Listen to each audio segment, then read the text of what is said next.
How are you all doing? Just coming back with my usual update in regards to my clinical settings.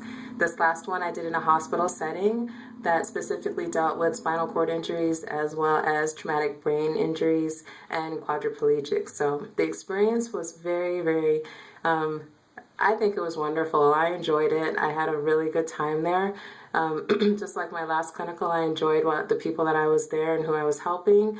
But I think that this time, just being within the hospital setting, once you walked in those doors and through the corridors and down the hallways, the feeling just felt right for me. I knew that that was the atmosphere that I really want to work in. So I was always focused on it, but going to this clinical really helped me even more focus on it. So, but overall, Craig was a wonderful experience.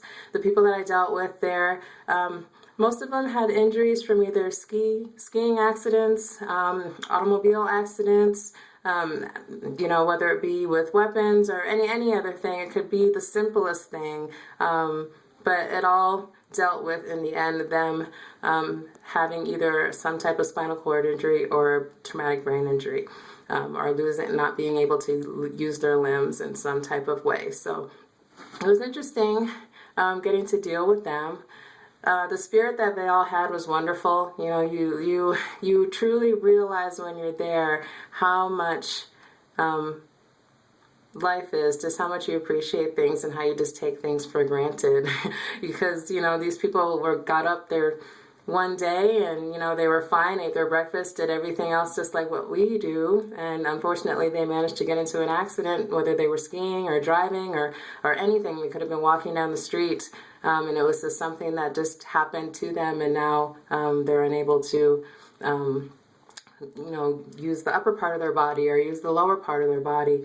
But they're still living their life and making sure that they're strengthening the areas that they can so that they can continue on.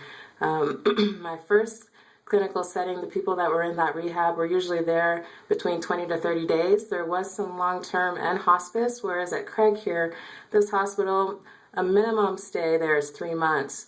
The longest I believe they said that somebody was in their hospital was a little over a year, but for the most part, people that go there expect to be there for a long time. So you get to understand and feel for how they would feel living basically in a hospital day in and day out, months on end, years on end.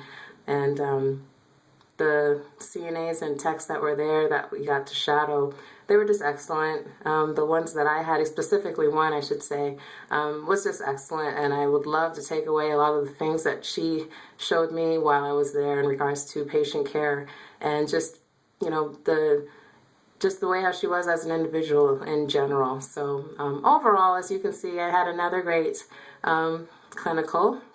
I had 2 12-hour shifts.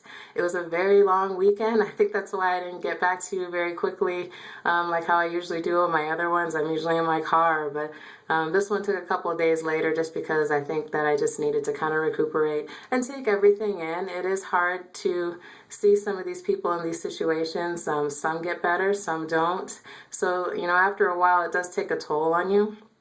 And I'm just learning how to deal with it day by day. But I appreciate the support. I just want to say thank you to everyone who has followed and taken the time to comment, like, any of that good stuff. Follow my page, follow my pages, all that good stuff. So I appreciate it. And until next time, my next rotation will be within the hospice atmosphere. So we'll see how that goes. I have 2 dates for that, and that should be coming up next month. So until then, take care for now. Bye.